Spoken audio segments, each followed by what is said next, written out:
আকাশবাণী আগরতলা। স্থানীয় সংবাদ পড়ছি মনীষা কর্মকার। প্রধানমন্ত্রী নরেন্দ্র মোদী আগামীকাল ঘানা, ত্রিনিদাদ ও টোবাগো, আর্জেন্টিনা, ব্রাজিল এবং নামিবিয়া সফরে যাবেন। নতুন দিল্লিতে এক বিশেষ সাংবাদিক সম্মেলনে বিদেশ মন্ত্রকের অর্থনৈতিক সম্পর্ক সচিব দাম্য রবি বলেন, প্রধানমন্ত্রী 5 দেশ সফরের প্রথম পর্যায়ে এ মাসের 2 ও 3 তারিখ ঘানা সফর করবেন। এটি হবে তাঁর প্রথম ঘানা সফর। কেন্দ্রীয় সমবায় মন্ত্রী অমিত শাহ গতকাল নতুন দিল্লিতে রাজ্য ও কেন্দ্রশাসিত অঞ্চলের সমবায় মন্ত্রীদের মন্থন বৈঠকে সভাপতিত্ব করেন। মন্থন বৈঠকের প্রাথমিক লক্ষ্য হল মন্ত্রকের উদ্যোগ এবং পরিকল্পনাগুলির বিস্তৃত পর্যালোচনা, অগ্রগতি মূল্যায়ন করা, অভিজ্ঞতা বিনিময়, সর্বোত্তম অনুশীলন এবং রাজ্য ও কেন্দ্রশাসিত অঞ্চলগুলির গঠনমূলক পরামর্শ গ্রহণ করা।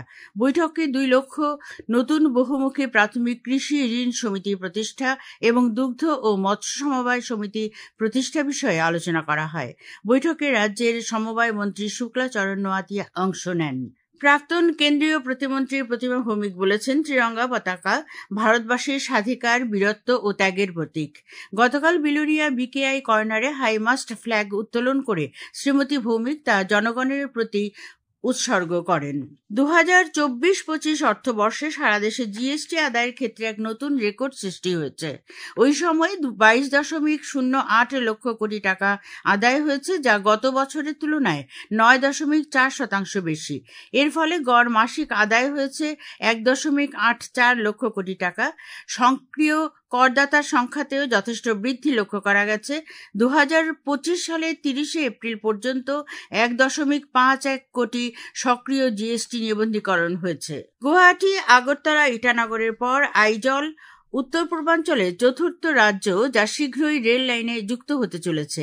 এনএফ রেলওয়ের পক্ষ থেকে জানানো হয়, আইজলের সঙ্গে রেল সংযোগের জন্য শিলচর হয়ে ভৈরবী সাইরাং 51.38 কিলোমিটার দীর্ঘ রেল লাইন ট্রেন চলাচলের জন্য প্রস্তুত। এই প্রকল্পের দায়িত্বে থাকা এনএফ রেলওয়ের মুখ্য ইঞ্জিনিয়ার বিনোদ কুমার জানিয়েছেন, এই রেলপথে 48টি টানেল রয়েছে।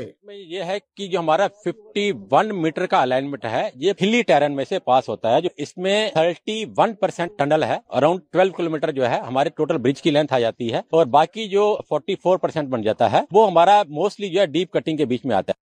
আগরতলার জিবি হাসপাতালে গতকাল আরও একজনের সফল কিডনি প্রতিস্থাপন করা হয়েছে। হাসপাতালের deputy super doctor Kanak Chowdhury আকাশবাণীর প্রতিনিধিকে জানান, মণিপুরের সৃজা হাসপাতালের বিশেষজ্ঞ চিকিৎসক দল ও আগরতলা জিবি হাসপাতালে ইউরো ও নেফ্রোলজি বিভাগের বিশেষজ্ঞ চিকিৎসকরা যৌথভাবে এই কিডনি প্রতিস্থাপনের কাজটি সম্পন্ন করেছেন।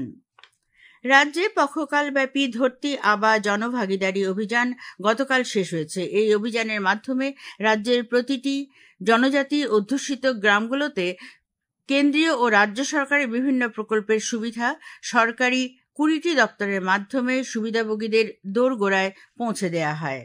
আরক্ষা প্রশাসনের উদ্যোগে গতকাল সাবরুম পুরাতন টাউন হলে প্রয়াস কর্মসূচির আওতায় এক জনসচেতনতা সভার আয়োজন করা হয়।